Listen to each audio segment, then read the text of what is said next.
los atributos de Dios.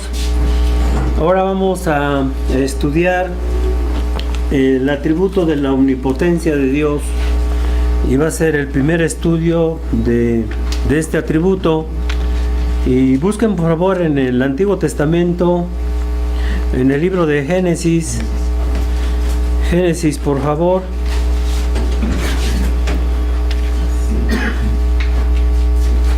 Y es Génesis 17, versículo 1. Este versículo habla de muchas cosas, pero aquí vemos uno de los atributos de Dios, que es en realidad son varios atributos, pero uno de ellos es el tema que vamos a tocar, es la omnipotencia de Dios. Ya lo tienen todos. Génesis 17:1 dice aquí la escritura lo siguiente: era Abraham de edad de 99 años cuando le apareció Jehová y le dijo: yo soy el Dios que todopoderoso. Viene siendo en el hebreo el Shaddai, o hablamos de la omnipotencia de Dios, como vamos a verlo. Y dice: anda delante de mí y sé perfecto. Entonces este es el texto que vamos a estar usando para este estudio de la omnipotencia de Dios. Vamos a inclinar nuestros rostros y vamos a orar. Padre bueno, te agradecemos la oportunidad que nos concedes en tu providencia, en tu soberanía, y estar aquí presentes en este día, en esta hora, para rendirte, Señor, la adoración, para seguir adorando a ti, Señor, en espíritu y en verdad. Ayúdanos, oh Señor, a conocerte más, ayúdanos a amarte más, ayúdanos a servirte, ayúdanos a obedecerte en todo lo que nos has mandado, y que nuestro conocimiento vaya creciendo grandemente, Señor, en este mundo hacia ti, para poderte amar con todo nuestro corazón, con toda nuestra mente, con toda nuestra alma, con toda nuestra fuerza, como lo pides de cada uno de nosotros. Te pedimos tu gracia para entender. Abre nuestros oídos, abre nuestros ojos para poder ver más de tu grandeza. Te lo pedimos en el nombre de Cristo Jesús. Amén. Entonces, repito, ese es el tema que vamos a tocar: la omnipotencia de Dios.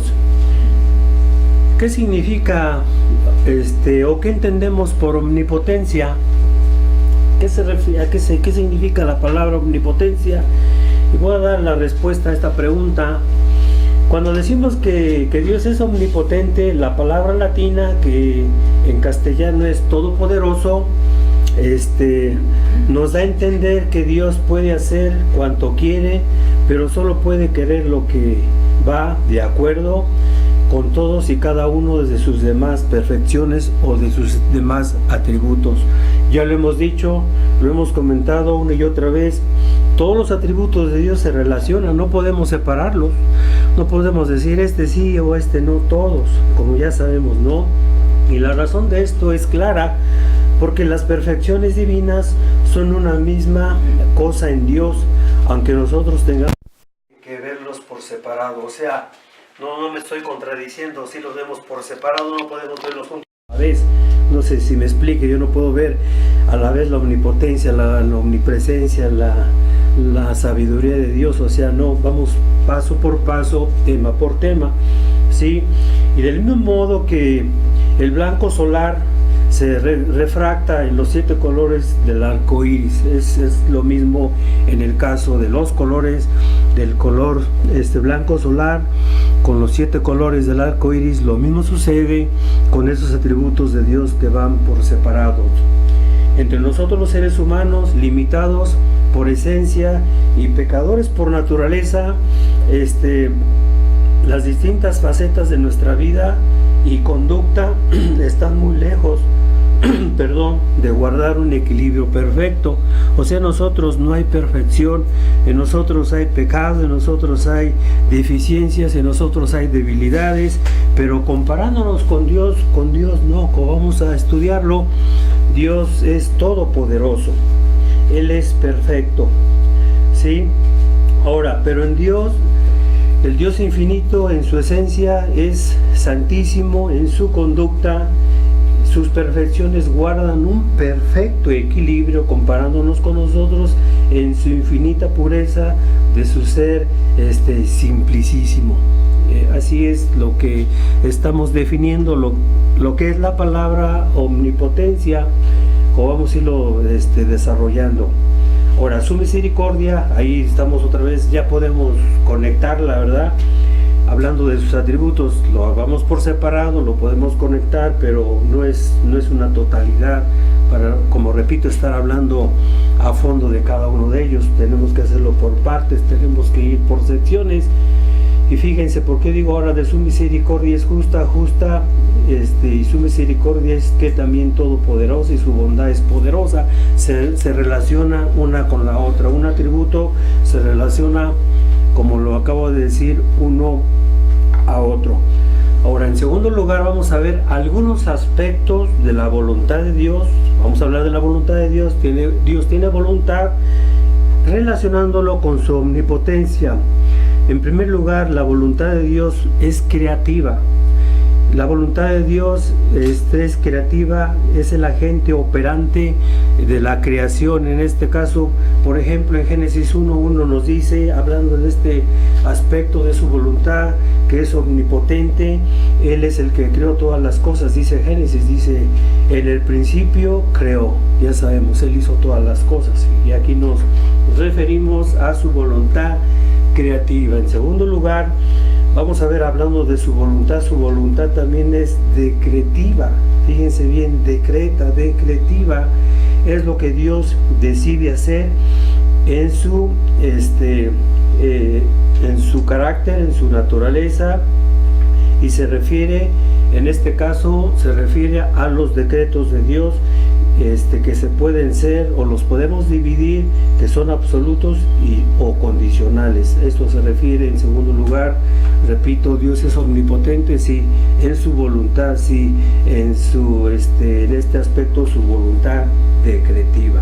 En tercer lugar, vemos que la voluntad de Dios es todopoderosa, sí, pero también es preceptiva. ¿A qué me refiero con la palabra preceptiva? Quiere decir, como indica el vocablo, es lo que Dios preceptúa o manda hacer. Este precepto se hace plenamente, no necesariamente en seres no racionales. Por ejemplo, Él manda todas las cosas, y todas las cosas se someten a Él. Por ejemplo, la materia inanimada, Dios le da órdenes y obedece la materia inanimada. En este caso vamos a ver dos ejemplos de cómo opera esta voluntad preceptiva, y esto lo vamos a ver. Vean en Isaías 34:16. En Isaías 34:16 vemos este ejemplo de lo que vamos a ver de su voluntad preceptiva, que manda a seres no racionales, y me refiero aquí a los animales. Por ejemplo, esto lo podemos ver aquí en Isaías 34, versículo 16. Isaías, vean el punto aquí. Ya lo tienen todos. Y dice aquí lo siguiente. Espérenme, yo no lo tengo todavía. Mi Biblia es nueva y se pegan las páginas. Ya cuando tenga más uso vamos a poderla manejar más rápidamente. Entonces dijimos Isaías 34:16, ¿verdad? Fíjense bien, dice: inquirid en el libro de Jehová y leed si faltó alguno de ellos. Ninguno faltó con su compañera, porque su boca, fíjense bien, mandó y los reunió su mismo espíritu. ¿A qué se refiere este versículo? A los animales, antes del contexto de este versículo, que Él manda a los animales. Tú lo puedes leer,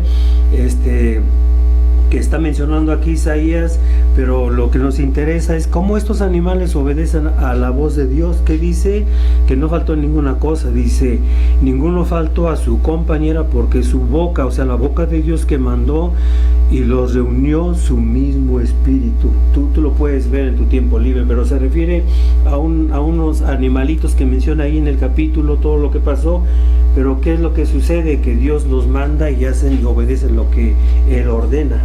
Esto es en el caso de su voluntad preceptiva. Ahora lo vamos a ver en lo que es las estrellas. Vean más adelante cómo aún las estrellas también hacen la voluntad de Dios. Lo que Él quiere que suceda va a suceder, lo que Dios ordena va a llevarse a cabo. Y esto lo podemos ver en Isaías 40, más adelante, versículo 26. Este versículo nos habla de aquí, de la materia inanimada, también de lo que yo decía hace un rato. Ya lo tienen, vean, dice 40, 26. Dice aquí Isaías: levantar en alto vuestros ojos y mirar quién, ¿qué dice? Creó estas cosas. Él saca y cuenta su ejército, y todas llama que por sus nombres, ninguna falta. Tal es la grandeza de su fuerza, y ¿qué dice? Y poder de su dominio. Aquí habla de muchas cosas, y habla que de su omnipotencia. Y siempre su voluntad, fíjense bien, la voluntad de Dios preceptiva se cumple voluntariamente, no es a fuerzas no. Podemos discutirlo, ¿no? En nuestra salvación, ¿acaso se nos puso o se nos amenazó para que fuésemos salvos? No, todo es por la voluntad de Dios y por nuestra voluntad, ¿no? Entonces ve un ejemplo de esto. O sea, todas las cosas se someten a Él, no refunfuñando, no a fuerzas, no obligado, no. Vean, de ambos lados, los animalitos cómo obedecieron a Dios, no dijeron, yo no voy, pues es que no. ¿Y las estrellas acaso se oponen a lo que Dios les manda? Tampoco. Y nosotros tampoco, como creyentes, es lo mismo, ¿no? Todo se somete a lo que Dios dice, y voluntariamente. Vean un caso de esto. Esto se puede ver en el libro de Josué más profundamente. Josué, su capítulo 11. Aquí vemos cómo esta voluntad, cómo el poder de Dios obrando en su voluntad, en nosotros, en sus criaturas, haciendo lo que Él ordena. Y aquí lo podemos ver en este caso con Josué, como vamos a verlo, ya lo tienen, Josué capítulo 11, versículo 9. Fíjense bien, y José hizo con ellos como Jehová le había mandado. Desgarretó sus caballos y sus carros, quemó a fuego. Pasa al 15. El 15 nos dice: de tal manera que Jehová lo había mandado a Moisés su siervo, y así Moisés lo mandó a Josué, y así José lo hizo sin quitar palabra de todo lo que Jehová había mandado a Moisés. Aquí hay una lucha entre Israel y sus enemigos, a eso se refiere una guerra aquí que tenía que pasar, tenía que suceder, pero todo lo hicieron como obedeciendo a Dios voluntariamente. Dios ya lo había, ahora sí aquí entran los decretos de Dios, ya lo había decretado, yo le había dicho a Moisés y Josué, y así, y todo se llevó a cabo conforme a la voluntad de Dios. Puedes verlo, y ahí entra su poder. Dios tiene ese poder, esa capacidad para mandarnos, ordenarnos a nosotros, y también nos da, como vamos a verlo, el poder y la capacidad para nosotros obedecer esta voluntad de Dios con su poder. Y varias veces es nombrado Dios con el epíteto Yahweh, o Dios de las huestes, en el hebreo Yahweh Sabaoth, vertido al griego por los 60 como Pentocretori, y quiere decir esta palabra en el Nuevo Testamento, ya dije, como vamos a verlo, son 10 veces que se encuentran. No voy a dar a los textos que está esta palabra, pero es el Dios Todopoderoso que está en el Nuevo Testamento. Empezando una vez, solamente sucede en el libro de Amós capítulo 3 versículo 13, si lo quieres apuntar, y en el Nuevo Testamento 10 veces ocurre Pentacrator. En el Nuevo Testamento 9 veces, pero vamos a ver tan solo nomás algunos, y la mayoría están en Apocalipsis. Pero ¿a qué se refiere? A que Dios es todopoderoso. Él es el todopoderoso. En el hebreo que vimos, el Shaddai, pero en el Nuevo Testamento es esta palabra que se usa en el griego. Ahora vean por favor en Apocalipsis 1:8. De los 10 ejemplos que están aquí, vamos a ver tan solo 3 por causa del tiempo, y los iba a apuntar todos y se los iba a pasar, pero si me tienen paciencia se los doy después, ¿no? para que los veas más detalladamente, pero vean el primer ejemplo. El primer ejemplo está aquí en Apocalipsis 1:8, guarden en mente, es lo mismo. Si se acuerdan de Génesis 17:1, que dice cómo habla Dios a Abraham, el yo soy, el todo, dice, pero yo soy el todopoderoso. Ahora tú ve ahora en el Nuevo Testamento, aquí en Apocalipsis 1:8 vemos lo siguiente, dice, yo soy el alfa y el omega. Otra vez empieza, ¿no? Soy que alfa y omega. Está interesante, me gustaría, así que quiero predicar de alfa y omega, casi no se ha oído nada por ahí, alfa y omega, ¿verdad? Pero escuchen bien, dice, yo soy el alfa y el omega, principio y fin, dice el Señor, el que es y el que ha de venir. ¿Y qué dice? El Todopoderoso. Ahí está, eso es lo que estamos diciendo, el Todopoderoso. Pasa a Apocalipsis 4:8, pasen a Apocalipsis 4:8 y vemos más de lo mismo. Esta frase, curiosamente, ¿no? Apocalipsis 4:8, y dice, y los 4 seres vivientes tenían cada uno 6 alas, y alrededor y por dentro estaban llenos de ojos, y no se daban día y noche, no cesaban, de día y de noche. Y que decían, santo, santo, santo. Otra vez un atributo de Dios, no, santo, santo, la santidad de Dios. Pero en medio de la santidad, ¿qué dice? Es el Señor Dios, que todopoderoso, otra vez, el que era, el que es y el que ha de venir, y aplica a Cristo, no habla del Padre. ¿Quién va a venir por segunda vez? Es Cristo, y aplica todas esas cosas a Él, a nuestro Señor Jesucristo. Pasen Apocalipsis rápidamente 11, versículo 17, diciendo, te damos gracias, Señor, que Dios Todopoderoso. Esta vez ahí está la frase, el omnipotente, podemos decirlo, no hay ningún problema. El que era, el que era, el que eras, el que has de venir. Otra vez, porque has tomado tu gran poder y has reinado. ¿Ven? Ahí está, lo cual es muy significativo y sumamente iluminador en cuanto a la soberanía de Dios, que ha de resplandecer de modo especial en el día de Dios, en el día de Yahweh. Cuando todo ser creado, cuando cada uno de nosotros vamos a rendir cuentas ante el tribunal de Cristo en un día futuro, en un día no muy lejano, vamos a estar juntamente con Él, ¿no? Ante Dios, ante su ungido, ante este Todopoderoso, ¿verdad? Si queremos o no queremos, si lo hacemos de buenas o lo hacemos de malas. Vean lo que dice el Salmo 2. Vean, ese es el Dios Todopoderoso. Este es el verdadero y único Dios, Todopoderoso. Vean en el Salmo 2:2, es un salmo mesiánico y habla de lo que yo estoy diciendo aquí, ¿no? Fíjense.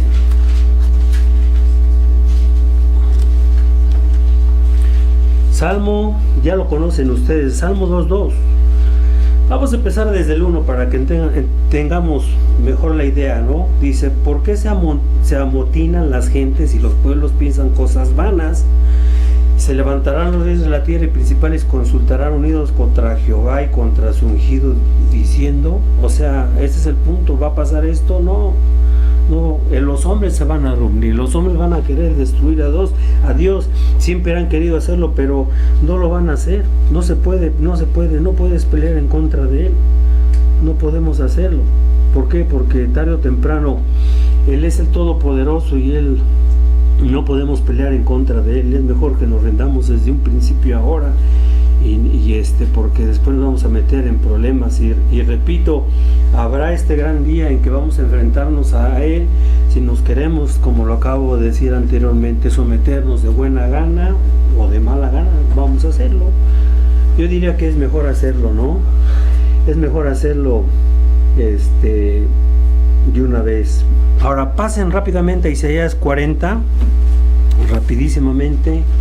Isaías 40, versículo 29. Aquí vemos ahora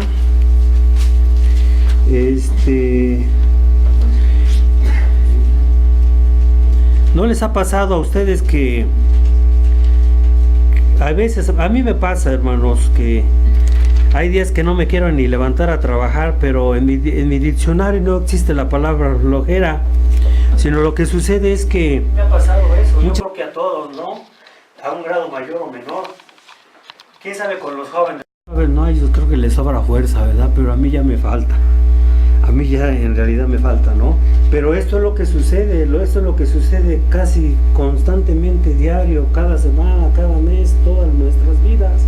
Pero Dios es lo que hace, ¿no? Y nos sorprende, como dice la segunda parte, y da, tengo otra traducción, dice, al totalmente destituido, que dice otra versión que tengo aquí apuntado, de este versículo de Isaías 40:29, dice, da fuerzas, le multiplica el vigor. Qué paradoja, ¿verdad? Son las matemáticas divinas. ¿Por qué? Por esto, escuchan. La aritmética humana nos asegura que el 0 multiplicado por infinito da 0. ¿Sí? Da 0. Y necesitamos al menos un 1 a la izquierda. En cambio, en el inmenso poder de Dios, estamos estudiando la omnipotencia de Dios, en su inmenso poder de Dios, el 0 multiplicado por infinito nos da ¿qué? Infinito. ¿Ves? Esto es lo que es Dios, esto es lo que hace Dios, esto es su omnipotencia de Dios. Lo hace todo, como vamos a verlo, para su gloria y para nuestro propio bien. En quinto lugar, vean una metáfora que es también un antropomorfismo de la omnisciencia, de la omnipotencia de Dios conjuntas, y esto lo podemos ver en Jeremías. Vean por favor Jeremías, ahora es más adelante, Jeremías 32, hablando de su omnipotencia, de su poder. Vean lo siguiente, 32. Vamos a ver versículos del 17 al 23 rápidamente. ¿Ya lo tienen? Bueno, fíjense bien aquí. Bueno, antes de dar lectura a estos textos, aquí en estos textos nos habla, repito, ahora nos va a hablar de una frase bien importante, de una porción de la Biblia, nos habla del brazo extendido. Eso es lo que nos dicen estos textos y ya es aplicable a la omnipotencia de Dios. Ya lo tienen, Jeremías 32, 17 al 23. Dice: oh Señor Jehová, he aquí tú hiciste el cielo, guarden en mente todo esto, y la tierra ¿con qué?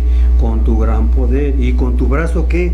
Extendido, y no hay nada que sea difícil para ti, que haces misericordia a millares, y que castigas la maldad de los padres en sus hijos, después de ellos, Dios grande que poderoso, Jehová de los ejércitos es su nombre, grande en consejo, magnífico en hechos, porque tus ojos están abiertos sobre todos los caminos de los hijos de los hombres, para dar a cada uno según sus caminos y según el fruto de sus obras. Tú hiciste señales y portentos en tierra de Egipto hasta este día, y en Israel y entre los hombres te has hecho nombre, como se ve en el día de hoy. Dice: y sacaste a tu pueblo Israel de la tierra de Egipto con señales y portentos, y con mano fuerte, y qué, y brazo extendido, y con terror grande, y les diste esta tierra de la cual juraste a sus padres que se las darías, la tierra que fluye leche y miel, y entraron en y la disfrutaron, pero no oyeron su voz ni anduvieron en tu ley. Nada hicieron con lo que les mandaste hacer, por tanto has hecho venir sobre ellos todo este mal. Pero el punto de todo este pasaje es esto, ¿no? Que vimos dos veces en la porción del pasaje que veíamos el brazo extendido, que es el versículo en el versículo 17 y en el versículo 21. Ahora, en sexto lugar, vean más adelante. Ahora vean en Isaías, por favor, vuelvan a Isaías, y ahora es 40, versículo 17, Isaías 40, 17.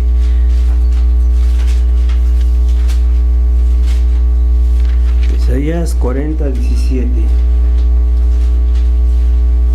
Este versículo, bueno, hay muchísimos versículos que nos hablan del tema de la omnipotencia de Dios. Uno más de ellos, que es este, en Isaías 40:17, que dice: con nada son todas las naciones delante de él, y en su comparación serán estimadas en menos que nada y que lo que no es. O sea que está diciéndonos aquí el profeta: todo el mundo junto, todas las naciones ante Dios no somos nada.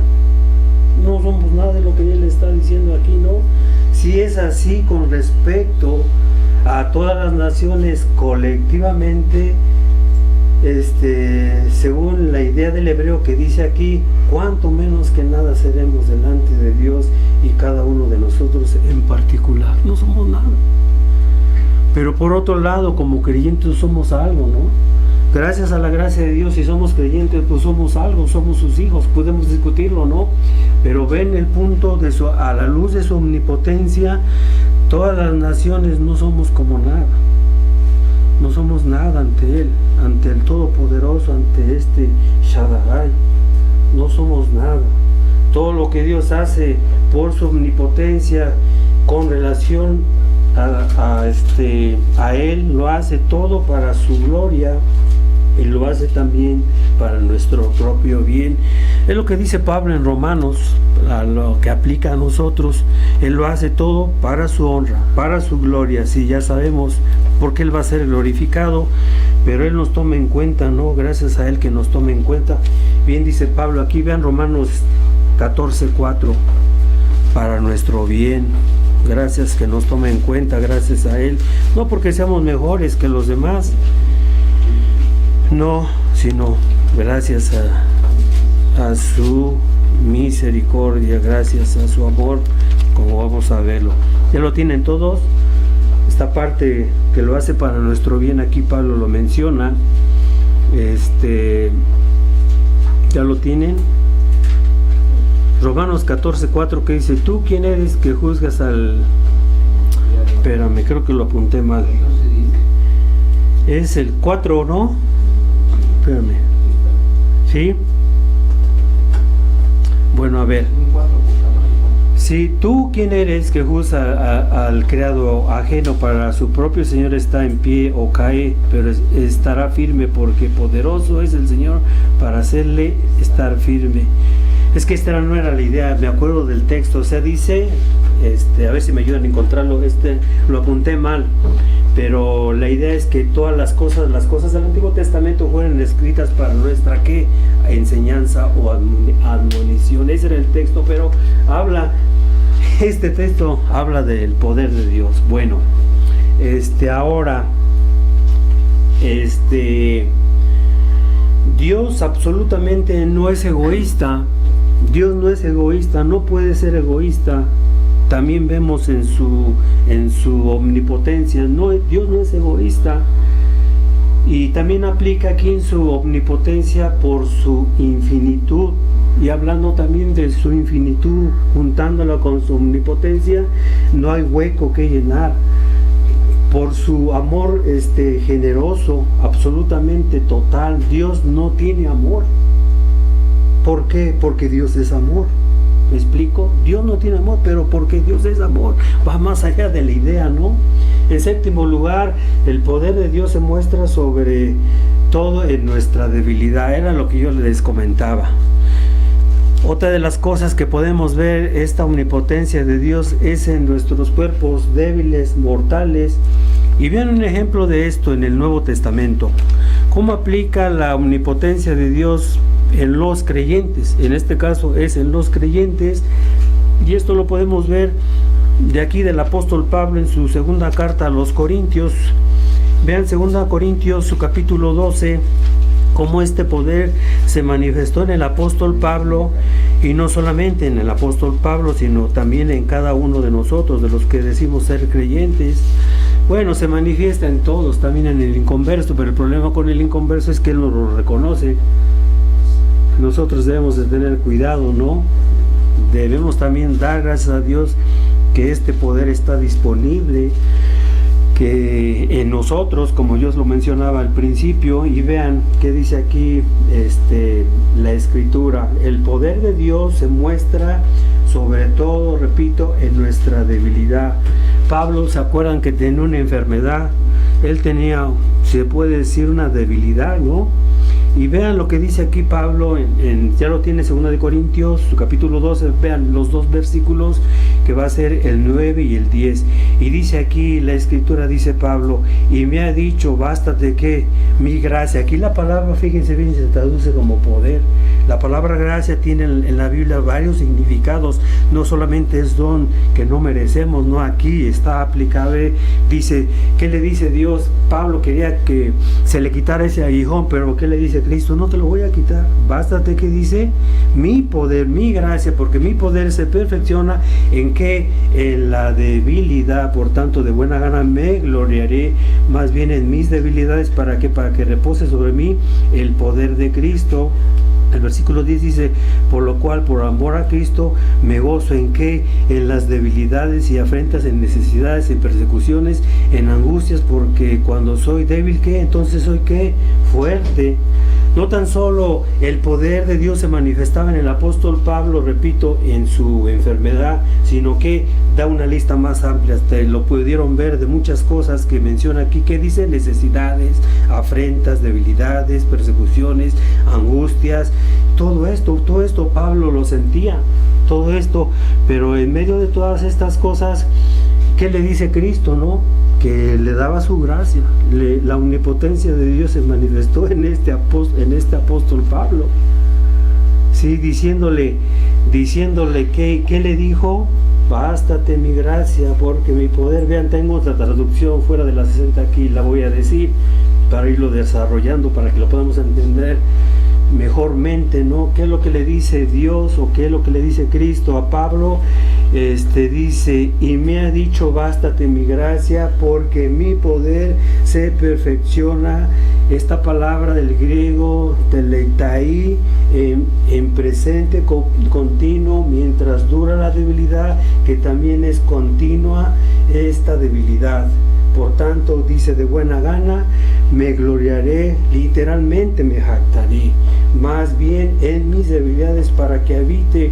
Del griego episkemose, otra palabra griega, literalmente acuartelado, que es sugestivo sobre mí el poder de Cristo, porque cuando soy débil, entonces, ¿qué dice? Soy fuerte. Lo que acabamos de ver en 2 a los Corintios 12, versículos 9 y 10. ¿Sí? Notaron ustedes, hermanos, el fuerte contraste evidente en el original entre las palabras lleno de Dios. Solo ¿cómo nos puede llenar Dios? Solo nos puede llenar, solo se vuelca donde hay vacío. ¿Cómo nos puede llenar Dios? Es como estaba estudiando el tema de la llenura del Espíritu Santo, ¿no? ¿Cómo podemos ser llenos? Vaciándonos. No puedes llenar un vaso que está lleno, no tiene que ser vaciado, y lo mismo sucede aquí. Estamos vaciados, débiles, para que Dios nos dé su poder, su fortaleza. Y aquí es más de lo mismo. Leí de un teólogo acerca de un violinista. Escuchen lo que vamos a decir ahora. De un violinista, y este violinista vivió en el año 1844 al 1908. Su nombre de este violinista se llamó Pablo Zarathustra, que fíjense bien que, actuando en un gran teatro, rogó a una persona del auditorio que subiese al escenario, y dijo: ¿quién quiere subir de ustedes y aflojar las cuerdas del violín? Fue lo que les dijo, ¿no? Aflojen las cuerdas del violín ustedes a su antojo. Fue lo que les dijo este violinista. Y una vez hecho esto, tomó este violinista su violín y dijo al auditorio, después les dice este hombre violinista: ¿qué vals quieren que les toque? Ustedes pidan. Y una persona le pidió tal vals, ¿sí? Fíjense bien. Y este hombre, ¿qué fue lo que hizo? Le bastó nada más un puro acorde. fíjense bien, con el instrumento, y inmediatamente empezó a tocar lo que le pidieron. Inmediatamente empezó a tocar con ese acorde que le quedó a él, tocó con envidiable virtuosismo la pieza que le pidieron. ¿Por qué digo esto? Fíjense, aplicado a nosotros así también, el ser humano y especialmente el ministro de Dios, debemos de dejar a un lado nuestra suficiencia. Yo como maestro tengo que dejar a un lado mi suficiencia. ¿Para qué? Para someterme al poder de la eficiencia divina. Eso es lo que tenemos que hacer, eso es lo que tenemos que hacer, hermanos. ¿Para qué? Para poder depender de Dios y para que su poder sea manifestado en cada uno de los creyentes. No vayan a pensar ustedes que nada más es para los pastores, es para los maestros, es para cada creyente. Lo decía Misión en la mañana, necesitamos la ayuda de Dios en todos los aspectos en la vida espiritual. Y en este caso el poder de Dios lo necesitamos. ¿Para qué? Para poder pelear en contra del mundo, para poder pelear en contra del pecado, para poder pelear en contra de nosotros. Para todas estas cosas nosotros no podemos pelear por nosotros mismos, por nuestras propias fuerzas, por nuestras propias facultades, pelear en contra de nuestros propios enemigos, ni en contra de nosotros mismos. No podemos vivir la vida espiritual a expensas de nosotros, no. Dependemos, fíjense, escuchen, de este poder de la omnipotencia de Dios. Y gracias a Dios que la tenemos disponible. Dice en otro versículo Pablo, aquí está mismo en Corintios, ven ahora en segunda a los Corintios, su capítulo 3, versículo 5, más de lo mismo. Segunda de Corintios 5:3. ¿Qué dice? Vamos a leerlo. Perdón, estoy mal, 3:5. Lo vi al revés. Segunda de Corintios 3:5. Sí, es ¿Qué dice aquí? Otra vez Pablo está hablando de lo mismo. Dice, ¿ya lo tienen? No que seamos competentes. Vean, él mismo lo, si Pablo, lo reconocía, nosotros también lo debemos reconocer. Dice, no es que seamos competentes. ¿Y quién dijo esto? El gran apóstol Pablo era un apóstol. Dice, por nosotros mismos, para pensar algo como de nosotros mismos, sino que nuestra competencia proviene de ¿qué? De Dios. Traigo otra traducción mejor que esta traducción. Vean, de este texto traigo otra traducción, y escuchen la otra traducción que para mí que es una de las mejores, es la Nueva Española, y escuchen para entender más clara la idea de este versículo.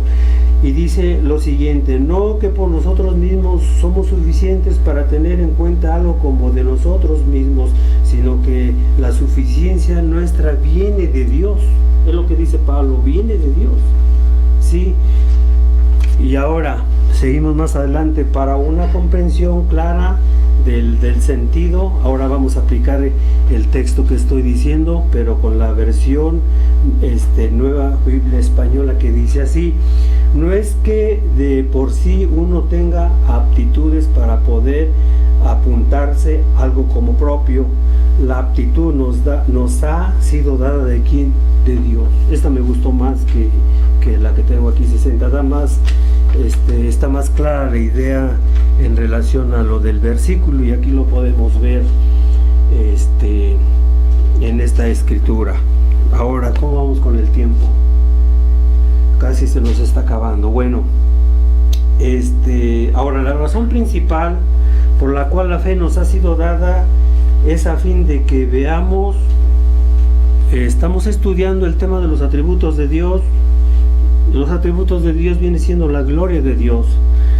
Y ahora aquí lo que vamos a decir es lo siguiente: que la fe nos ha sido para qué dada, a fin de que veamos la gloria de Cristo y meditando en ella seamos afectados. ¿Qué estoy diciendo? Y lo hemos venido diciendo a través de estos estudios, que esta gloria del Padre la podemos ver en la gloria de Cristo. Y viendo a Cristo, entendiendo su gloria de Cristo por medio de la fe, somos afectados. Tiene que haber un efecto de estas cosas en nuestras vidas, como vamos a verlo. no se posee este entendimiento, el cual es dado por el poder de Dios a todos aquellos que creen. No conocemos cosa alguna del ministerio del Evangelio si no ha sido revelado a nosotros. Por ejemplo, vean en Efesios 1, versículo 17 al 19. Vean, todo esto es a través de la persona y de la obra de nuestro Señor Jesucristo, en la faz y en la persona de nuestro Señor. Lo siguiente dice: para que el Dios de nuestro Señor Jesucristo, Padre de gloria, os dé que espíritu de sabiduría y de revelación en el conocimiento de Él, que dice, alumbrando, y lo hemos visto, los ojos de vuestro entendimiento, para que sepáis cuál es la esperanza a que Él os ha llamado y cuáles las riquezas que de su gloria, de su herencia en los santos. Ahora pasan a 2 de Corintios rápidamente, 2 de Corintios 4, por favor, 2 de los Corintios 4, versículos del 3 al 6. 2 de Corintios 4, rápidamente. ¿Ya lo tienen? 2 de Corintios 4, versículos del 3 al 6.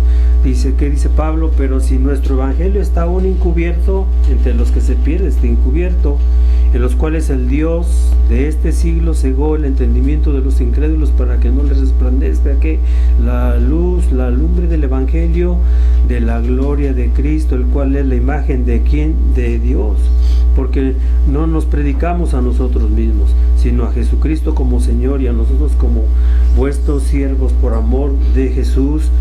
Versículo 6, porque Dios, que mandó que de las tinieblas resplandeciese la luz, es el que ha resplandecido en nuestros corazones para iluminación del que, fíjense bien todo esto, que se necesita, todo esto que está mencionando aquí Pablo, del conocimiento de la gloria de Dios. Son los atributos de Dios que estamos viendo. ¿Y qué dice? ¿Cómo los podemos ver? ¿Cómo los podemos entender más ampliamente? Dice Pablo, en la faz, en la persona de ¿quién? De Jesucristo. Cristo es infinitamente glorioso y muy por encima de toda la creación. Ya lo vimos. Dice Génesis, dice Juan 1:1, dice Hebreos capítulo 1 que Cristo hizo el universo, que Él creó el universo. ¿No es cierto? Cristo, repito, está muy por encima de la creación. Es solamente a través de Él que la gloria del Dios invisible es más plenamente conocida para nosotros, y es solo por Él que la imagen del Dios es revelada en nosotros. Es por medio, escuchen bien, hermanos, es por medio de nuestro Señor Jesucristo, es por medio de Él que podemos entender y hacer la aplicación de esos atributos de Dios en su obra y en la persona de Jesús. Entre más creamos en Jesús, entre más confiemos en Jesús, entre más le conozcamos, más conoceremos al Padre también. Es lo mismo, ¿no? La fe en Cristo como aquel que nos revela que la gloria de Dios es la raíz, escuchen, de la cual crece toda práctica cristiana. De este tema que estamos estudiando, que estamos abordando, los atributos de Dios, viene, repito, un impacto, ¿no? Viene un efecto.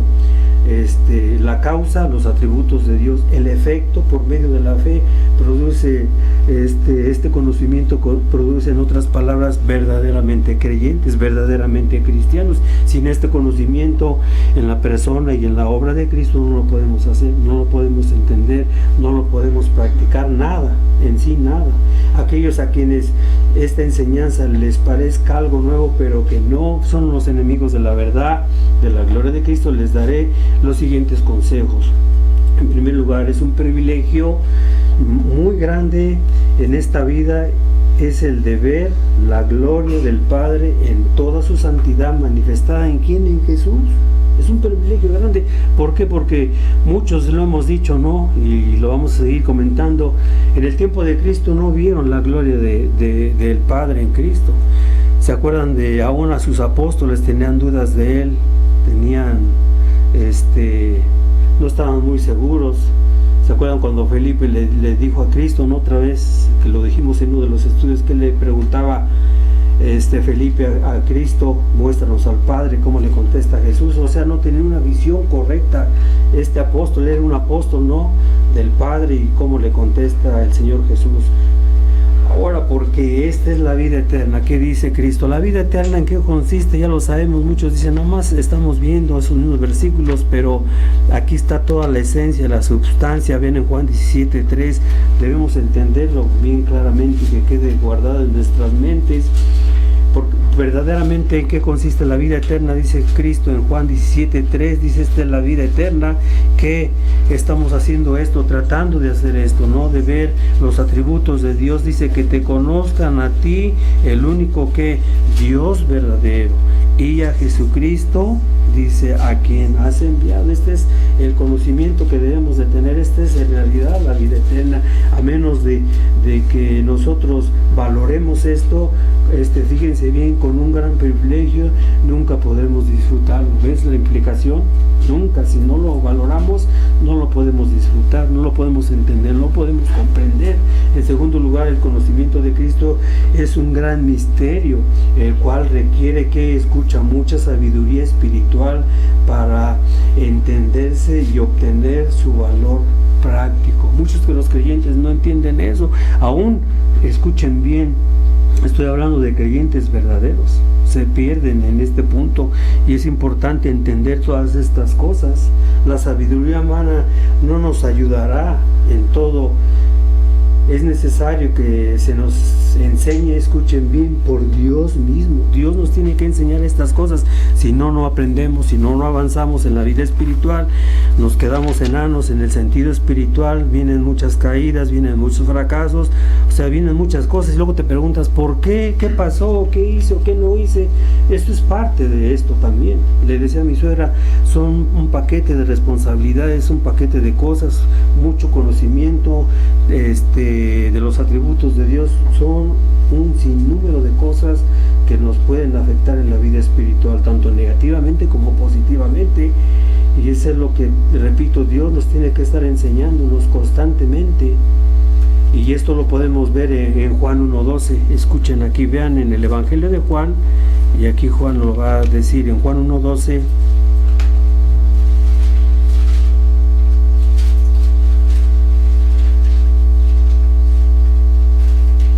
¿Ya lo tienen? Juan 1:12 al 13, más todos los que le recibieron, a los que creen en su nombre, les dio que potestad de ser hechos hijos de Dios, los cuales que no son engendrados de sangre, ni voluntad de carne, ni de Dios, ni de voluntad de varón, sino de quién, sino de Dios. Dios ha hecho todas estas cosas, nos ha hecho sus hijos, nos ha dado todas estas cosas, pero también Él es el que participa en enseñarnos, en educarnos, en que aprendamos todo lo que Él quiere que sepamos. Por ejemplo, vean ahora Mateo 16, otro ejemplo de lo que estamos diciendo. Vean en Mateo rápidamente 16, 16, 17.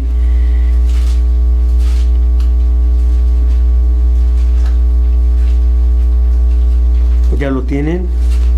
Respondió Simón Pedro y dijo, tú eres el Cristo, el Hijo del Dios viviente. Y vean cómo responde Jesús. Entonces le respondió Jesús, bienaventurado eres, hijo de Jonás, porque ¿qué? Porque no te lo reveló ¿quién? Ningún hombre, dice, ni sangre, sino ¿quién? Mi Padre que está en los cielos. Esto es exactamente lo que necesitamos, saber, entender, conocer. Pero como estaba también estudiando, ¿no? Como Job no entendía cuando Dios lo estaba tratando con él, no quería Job que le explicara a Dios, ¿por qué me tratas así? Pero la Biblia no trata de darnos explicaciones, aquí tampoco nos está explicando, sino realmente nos está dando que una revelación, nos está diciendo, esto es lo que tú tienes que aprender y saber. Es lo mismo, ¿no? Job quería, explícame, Señor, ¿por qué me tratas así? Y aquí lo mismo, ¿no? Cristo no le está explicando, sino le está diciendo, ¿cómo supiste todas estas cosas? Nadie te lo enseñó. ¿Quién te lo enseñó? ¿Quién te lo reveló? Porque usa la palabra de revelación. Y dice, mi Padre que está en ¿quién? En los cielos. Eso es lo que necesitamos cada uno. Nosotros necesitamos esto, ser enseñados por ¿quién? Por Dios mismo. Todas estas cosas que para nosotros todavía no las comprendemos, las entendemos. ¿Sí? como el plomero, ¿no? Un ejemplo, no tiene que capacitarse en las técnicas de su oficio. También nosotros debemos usar los medios señalados por Dios con el propósito de hacernos que creyentes hábiles para nuestra labor, para cada uno de nosotros, para el que es pastor, pastor, para el que es ama de casa en tu trabajo, cómo podemos desempeñar nuestros trabajos, cómo podemos ser padres de familia, cómo puedo ser madre de familia. Para todas las cosas está aquí la Escritura y debemos de ser enseñados por Dios. Si Dios no nos los enseña, ¿quién nos va a enseñar? A ver, díganme ustedes, ¿quién nos va a enseñar? Dependemos, repito, el 100% de este conocimiento de Dios para dar un buen testimonio, para evangelizar, para tantas cosas. Luego nos preguntamos, ¿cómo le hago con esto? Cosas a veces muy sencillas que no las puedo resolver. Es tan sencillo. Después, cuando Dios te ayuda, dices, híjole, sí es cierto, no entendía, no es así, es de esta manera, Dios me está diciendo, o hay una decisión, algo que tengo que tomar una determinación, algo, me voy para allá o para acá, ¿qué hago? Entonces tú le pides a Dios y Él te va a decir, vete por este lado.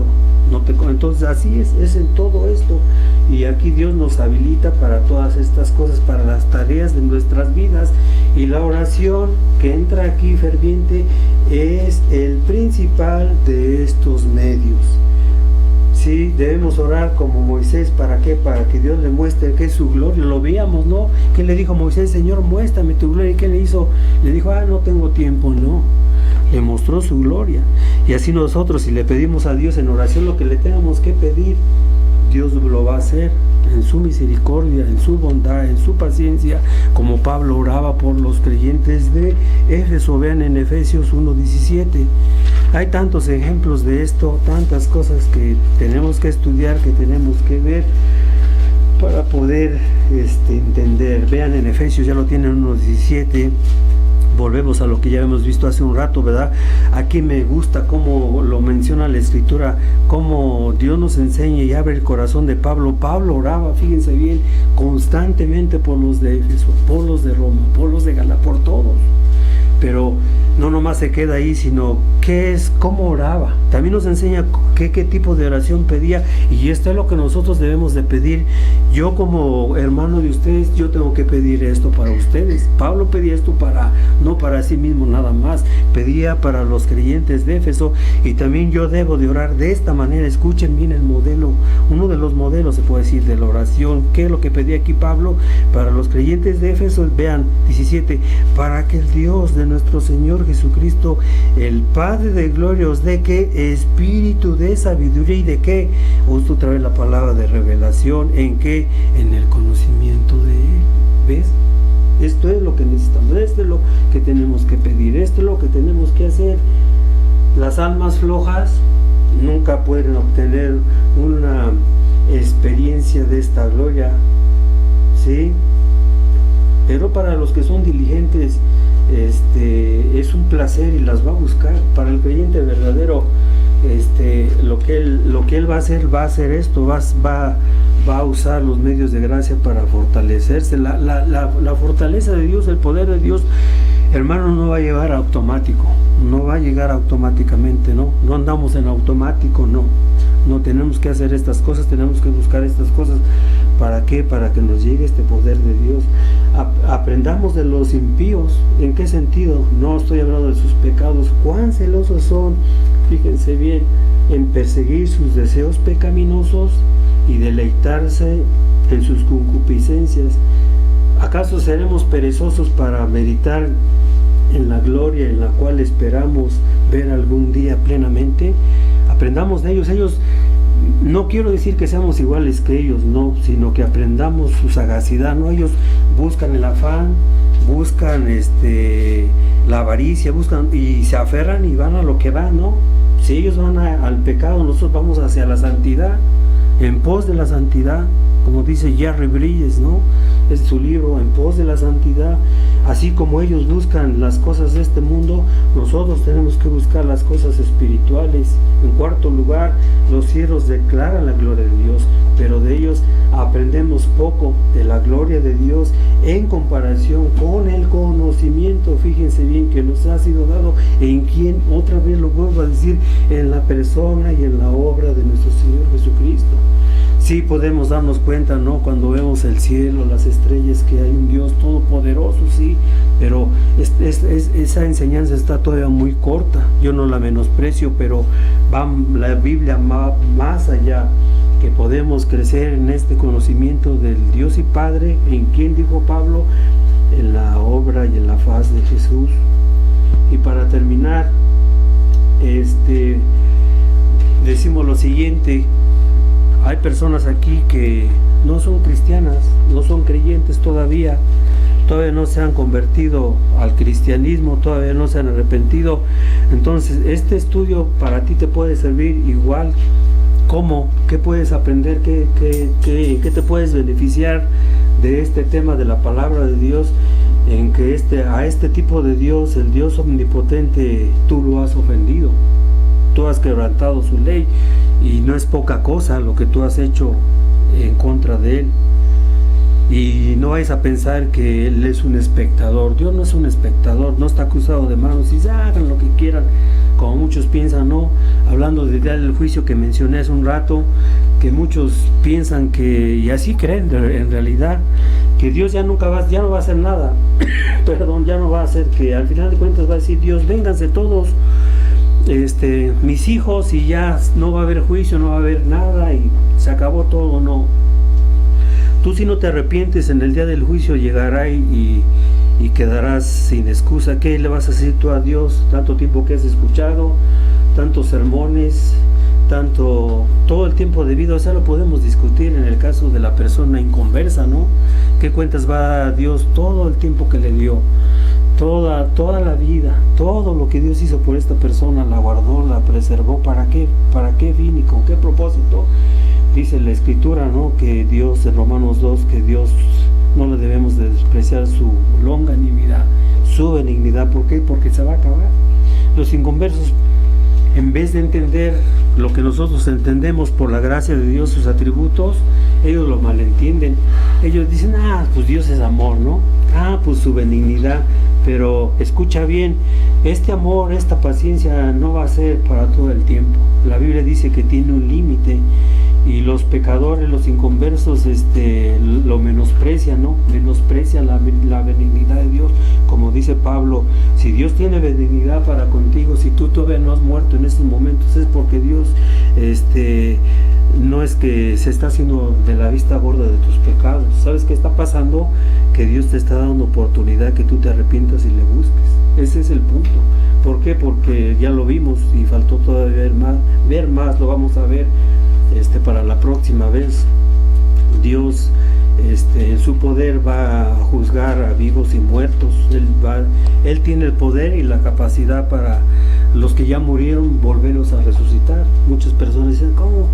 Si hablan de los aztecas, hablan de los antepasados, dicen, si estos ya son polvo, ya es átomo, ya ahí casi desintegrado, ¿no? Pero Dios los va a restituir con el poder. ¿Y para qué? Para lo que estamos diciendo, para juzgarlos. Aunque ya estén muertos, el poder de Dios los va a levantar, y nosotros los vamos a ver. Vamos a ver a nuestros familiares en ese día. Todos los que estamos aquí, todos los vamos a alcanzar a ver. Pero en el caso de los inconversos, si tú mueres sin arrepentimiento, imagínate, vas a compadecer ante este Dios todopoderoso. Nadie se va a escapar de él. Ya vimos de su omnisciencia, ¿no? ¿Quién se va a esconder de Dios? O alguien se le escapó por ahí, va a decir, no, pues yo ya me escapé, ¿no? Como hoy en día, ¿no? De muchos de las cárceles que se escapan y se van a la fuga. Ahí nadie se va a ir a la fuga. Dios ve todo, sabe todo. ¿Y qué cuentas tú darás en el gran día del juicio si tú no has sido convertido? Entonces es mejor, como lo decíamos al principio también, que la persona que no ha sido convertida vaya viendo, vaya analizando estas cosas, qué le esperará en el día del juicio, en el día final, en el día de su muerte, ¿no? Que para nosotros ya no está muy lejos. Entonces, la persona que aún no ha sido convertida, ¿qué es lo que tiene que hacer? ¿Qué es lo que tiene cómo tiene que actuar? Pues tú tienes que pedirle a Dios fe, tienes que pedirle arrepentimiento para que te haga ver tus pecados, que abra tus ojos, decía Pablo, sí, pero para el conocimiento de Dios. En el caso de los creyentes, no, en el caso tuyo, que abra tus ojos para que tú puedas ver tu pecado. Muchas veces no vemos nuestro pecado, ¿no? Vemos el pecado de los demás, pero vemos el pecado del fulano, de mi pariente, de mi vecino, de mi amigo. Y cuánto nos encanta hablar de los demás, ¿no? ¿Te acuerdas cómo hizo él? Y tratan, y juzgan, y critican. Que Dios nos guarde, hermanos, de ser así. No, nosotros debemos ser muy,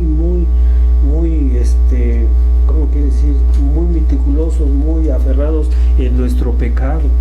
Dios no nos ha mandado a juzgar a los demás, ni a ver el pecado de los demás, ver nuestro propio pecado. Pero ¿qué pasa con el incrédulo? El incrédulo mira, tú estás ciego, ¿no? Tú estás muerto espiritualmente, y tú lo que necesitas es el nuevo nacimiento, nacer de nuevo, para que Dios te perdone, te justifique y llegues a una relación correcta con Dios. Eso Él lo hace en su poder. Tú no lo puedes hacer. A ver, tú deja de robar. Los que son ladrones, los que son adúlteros, dejen de adulterar. No, todos tenemos pecados de una forma u otra. Ya decide desde ahorita dejar de mentir, dejar de pensar malos pensamientos por ti mismo. No puedes, nadie puede, por naturaleza no podemos. Entonces es donde entra aquí el poder de Dios, que Él sí puede cambiarte y darte un nuevo corazón, quitar tu corazón de piedra y darte un corazón de carne. Ese es el poder que Dios tiene, no tan solo en la creación, no tan solo como lo hemos visto, sino para cambiarte, para transformarte y para hacerte una nueva criatura, idealmente manifestar su propio poder, su propia gloria, Él en su creación. Vamos a orar. Hermanos, nos diriges por favor en una oración.